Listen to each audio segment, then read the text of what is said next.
Já, komið í sæl og blessuð og velkomin í þáttinn Frelsið er yndislegt. Ég er Guðmundur Ingi og í þessum þáttum þá ræðum við allar hliðar fangelsmála. Hvað erum að gera rétt, hvað erum að gera ránt og hvers stefnum við í þessu málaflokki.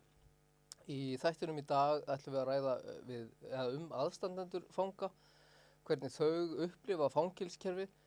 Og til þess að ræða það er komið til mín Áslaug Kristjánsdóttir, en sonur hennar fór ungur út af sporinu og endaði í fangelsi. Vertu velkomin, Áslaug. Þakka þér fyrir, Guðmundur. Hvenær áttaðir þú þig fyrst kannski á því að sonur þinn væri að enda í fangelsi eða væri kominn í fangelsi? Já, sko, ég held að ég hafi nú uppalega gert mig grein fyrir því leið og hann fór að feta þessa braut að þetta færi hratt niður á við. Og Var það þá neysla, fíkniefna neysla? Já, þegar leið og hann hættir á 14 ára gamall á sínum ADHD-lyfjum, þá fór þetta hratt niður á við, sko, mjög svo. Þannig að hann hefur væntanlega þá... Fór nánast beint í neyslu og hún gerðist mjög hratt. Og það fylgja því einhver afbrot eða... Þetta voru afbrot, já. Og mikið af þegar hann loksins fekk bílpróf og kláraði það, þá voru þetta ansi margir fíkniefna og ölvunakstur brot og já, hann tekur þátt í ráni 15 ára gamall var hann leiðandi náttúrulega ekki orðinn sakhæfur, en þá fyrst gerði ég mér almennilega grein fyrir því að þetta þá fór svona taugakerfi hjá manni að byrja að hrynja, þannig séð, þú veist, fór þessi stöði kvíðahnútur að bara verða stærri og stærri með áránum. En hvenær færðu símtalið? Að hann sé kominn í fangelsi eða? Ég fæ símtalið 4. október 2014. Já, þannig að hann hefur þó væntanlega farið í gæslu eða var tekinn á götunni? Já, það er bara leiðilegt að segja frá því. Hann var nú eiginlega bara plataður af lögfræðingnum sínum og var sagt að hann væri bara að fara í skýrslutöku. Já. Og hann þyrfti ekki á neinar áhyggjur af þessu og svo þegar hann kemur þá var hann bara farið beint í gæsluvarðhald. Já, settur í gæsluvarðhald strax á staðnum? Já, þannig, já, það var lítið talað við hann. En hvernig tókst þú þessu? Veistu það, ég eiginlega frétti þetta ekki fyrir en bara 2 dögum seinna. Já. Þá var ég búin að gera miklu leit á honum og hringi út um allt. Ég var símtal frá lögfræðingi sem honum hafi verið útvegar af lögregluembættinu. Já. Fekk hann ekki að velja lögfræðing? Hann gerir það síðar meir. Já. En í þessu máli allan að hringir ákveðin maður í mig á föstudagsmorgni. Já. Hvað fer í gang þá? Hvað hugsa maður? Þá bara hrynur heimurinn, sko. Og já, ég var nýbúin að keyra yngsta strákinn í skólan, við byggum í Kópavogi og hann var í skóla í Grái og já, hann bara einhvern meginn, það bara þessi helgi fer bara, dóttir mín átti afmæli 5. október og já, það fór einhvern meginn allt bara svona í flækju, sko. En gastu leitað eitthvað eða gastu sýnt eitthvað? Nei, ég gerði það nú ekki vegna þess að ég var nú þessi típa, sko, sem fer náttúrulega kannski, það var nú alltaf mjög gott að frétta hjá mér þó að væri allt í klessu hjá mér. Þannig að, og ég náttúrulega fer kannski svolítið öfugt út í lífið þar sem að ég náttúrulega missi mömmu mína 15 ára gömul og hafði í raun og veru aldrei, gert það mál upp. Þannig að, og svo náttúrulega bara bætist alltaf ofan á hlutina, sem sagt, þegar maður vinnur ekki úr einhverjum málum og svo bara stækkar hlutinni svo ertu komin börn sjálfur og ert sjálfur kannski ekkert alveg búin að vera 100%. Sem sagt í lagi, þú veist, þannig séð, þá bara verður boltinn stærri, það allilega, einhvað hrynur. Nú hann kominn í fangilsi og þú, sem sagt, ert búin að frétta það. Já. Hvað fékkstu einhvern stuðning? Ég meina, einhver sem gastu leitað eitthvað? Nei, mér var ekki bent á nein sérstök úrræði. Ég enda náttúrulega hafði þó nokkru áður, 2 árum áður eða svo, þá hann eitthvað gert af sér og ég, þá fæ ég eiginlega bara taugaáfall, sko, og ég hafði þá fengið stuðning niður á geðdeild hjá félagsráðgjafa sem var mjög fín kona, sko, en þeir voru nú skornarskapti tímarnir sem maður fekk þar. En svo var það bara búið, sko, ég var búin að vera hjá henni bara heilengi, sko. En svo þegar að þetta gerist, þá ég hætt hjá þessari konu, sko. Og í raun og veru leita ég ekki neitt nema þá bara ég fer bara að deyfa mig sjálf. En hvað þú ekki fengið aðstoð hjá fangelsismálastofnun eða lögreglu eða eitthvað slíkt eða fangapresti? Nei, það ekki einu sinni boðið upp á fangaprest en það voru einhverjar 2 konur hjá fangelsismálastofnun. Það var nú bara ekkert auðvelt að hvorki fyrir mig né drenginn að ná á þær eða hitta á þær, sko. Ég hitti þær aldrei, ég náði nokkru sinnum á þær í síma. Já.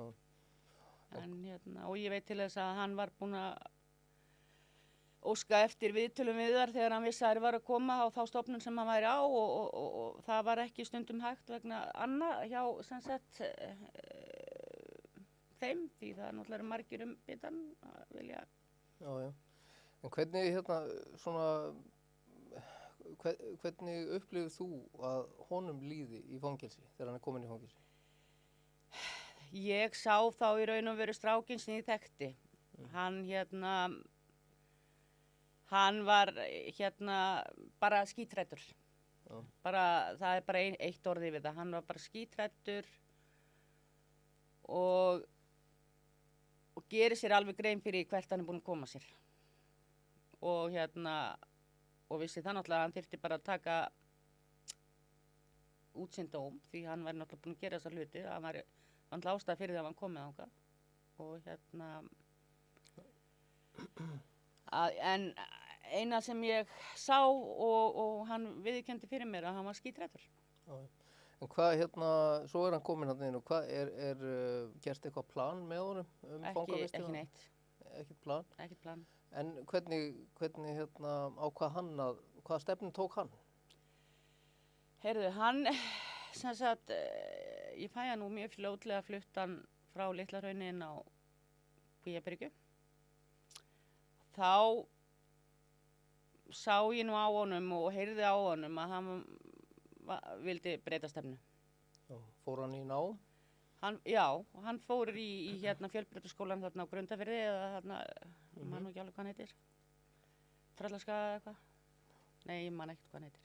En allavega, en það kom ekki til á góðu. Ég meina, hann átti enga peninga þegar fengu 9.000 krónur á viku og þeir þurftu alfarið að sjá sér fyrir því með 9.000 krónur á viku og en hann var bara ótrúlega heppinn, bæði kynntist hann bara ágætismönnum þarna inni sem voru nú að afplána sinn dóm og annar þeirra bauðst til þess að borga skóla fyrir hann ef hann væri tilbúinn og hann var tilbúinn og það nú ekki algengt í fangelsum. Nei, og það var annar samfangi sem var tilbúinn til þess að sitja heilu dagana og reikna með honum. Það kannski ástæðan fyrir því að hann að geta klárað nám í dag. Og þetta á Kvíabryggju? Þetta á Kvíabryggju, já. Og já, ok. Við erum nefnilega að sjá það í dag að í dag í lokuðu fangelsunum þá mega fangar ekki fara inn í herbergi hjá öðrum. Þannig að þetta raun og veru ekki hægt þar, sko. Nei, þetta ekki hægt þar.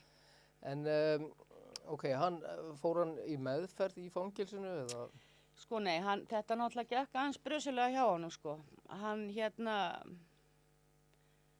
Hann brýtur nú eitthvað af sér þarna upp á Kvíabryggju í sambandi við tölvunotkun,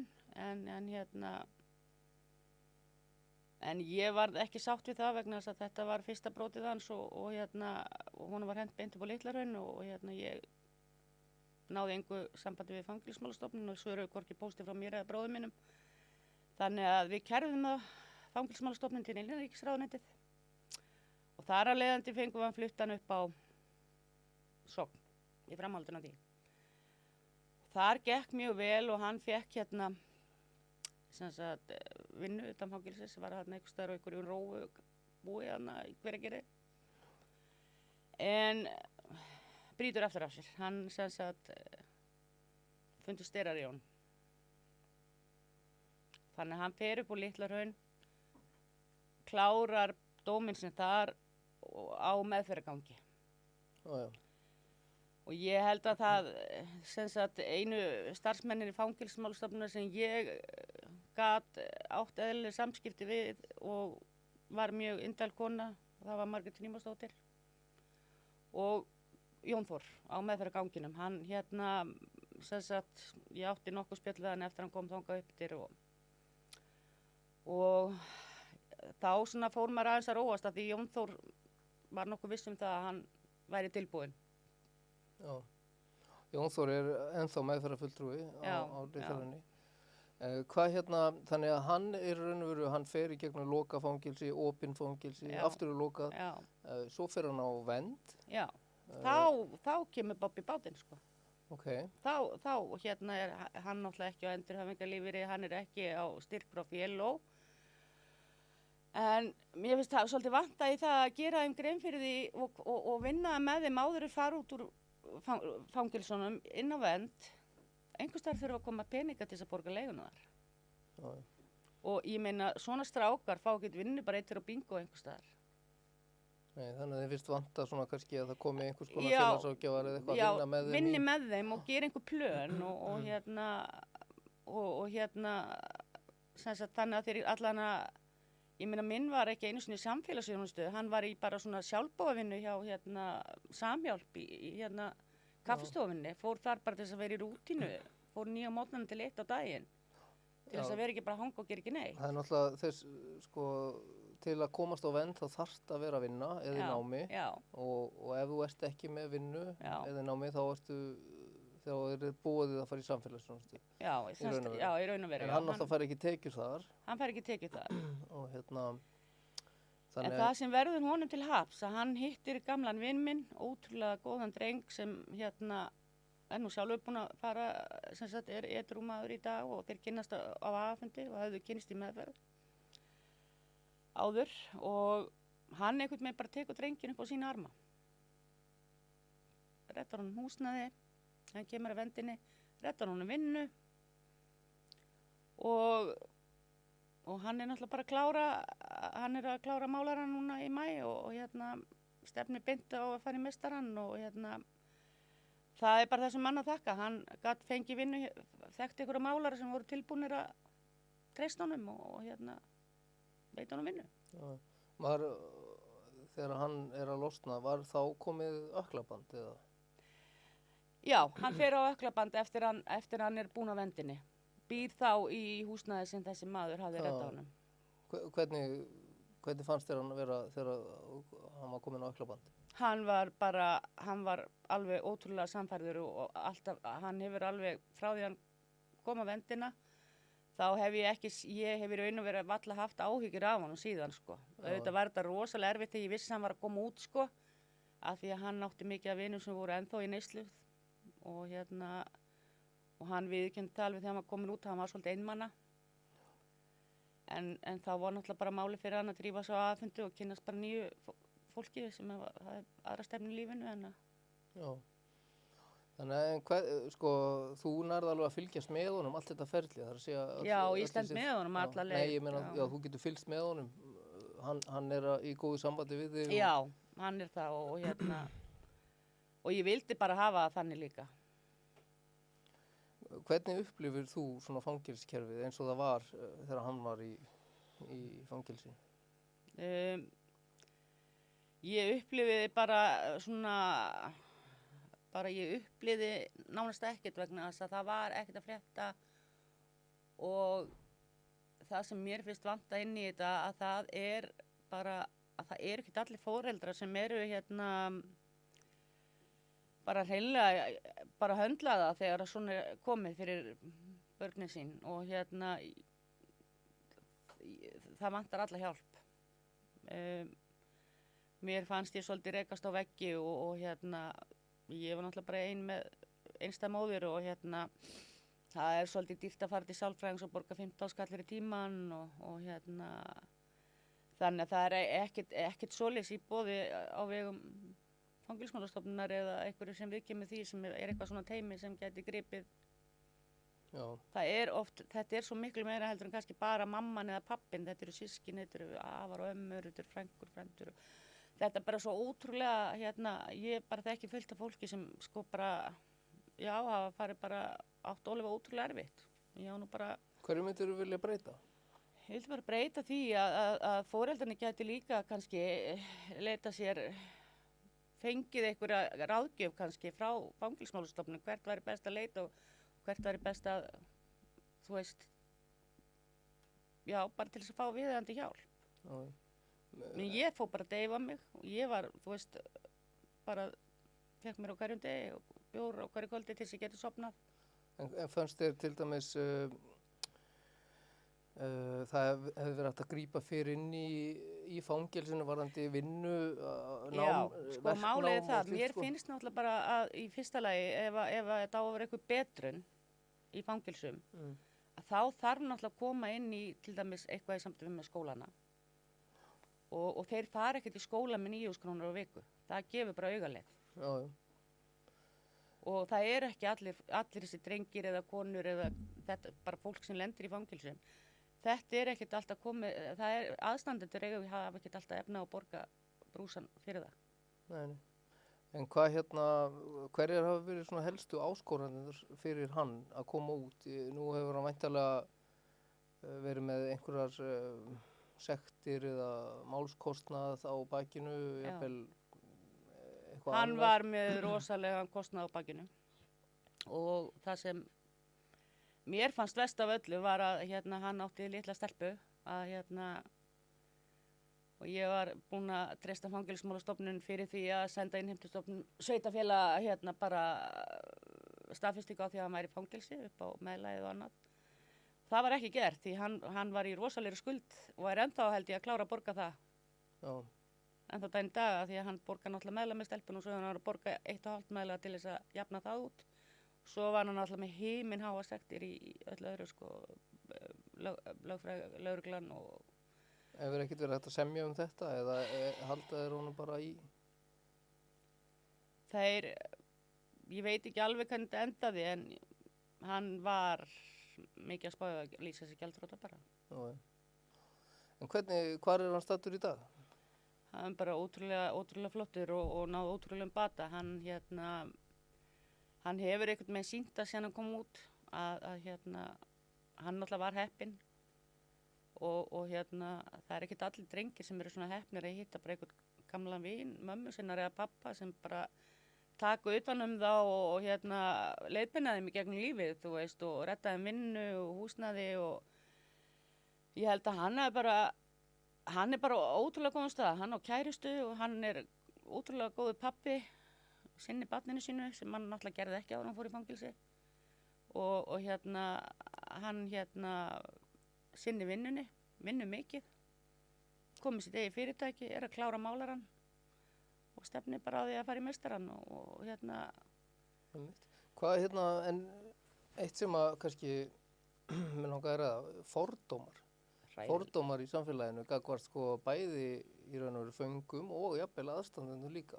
Hvernig upplifir þú þetta? Þetta er ótrúlega fordómar og oft þurftum maður bara að algjörlega, þú veist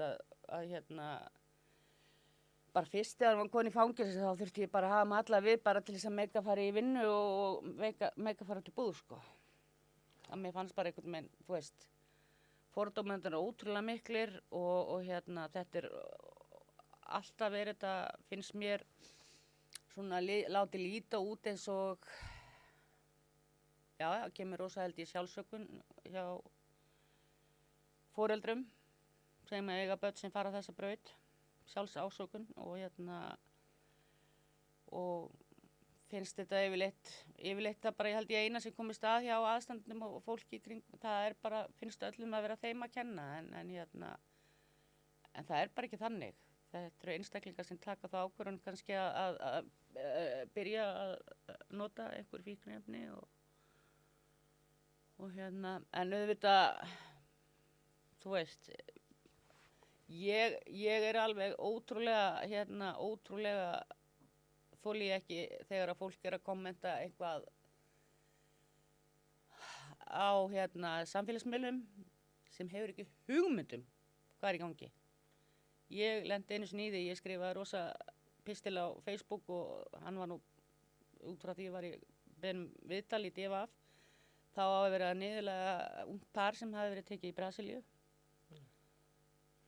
og ég var bara hreinlega bara fólk að hætta þessu vegna þess að parið var í fangilsi í Brasilíu, bara aðstendur sem sæju þetta og þessi ljótu komment sem voru að koma. Ég meina, þau voru ekkert að fara að sjá þetta á næstunni. Nei. Og ekki sá sonur minn eitthvað sem kom á netinum, hann satt inni. Nú hérna aðstandafélag fanga. Já. Það var virt á sínu tíma, svo falla niður en það er verið að reyna að rífa það upp aftur. Já. Heldur að slíkt félag myndi geta hjálpað aðstandendum eins og þegar þú varst í? Alveg ótrúlega. Ég á bara, vini drengjana mína, þeir eru 2 upp á Hólmsheiði og ég hef verið að spjalla mikið við þar og það bara, þær vissu bara ekkert hvert er átt að leita. Já. Ég þekki soninn, frábær drengur sem við fulla trú á og á góðum stað. Ég þakkaði fyrir Áslaug fyrir að koma. Já, takk.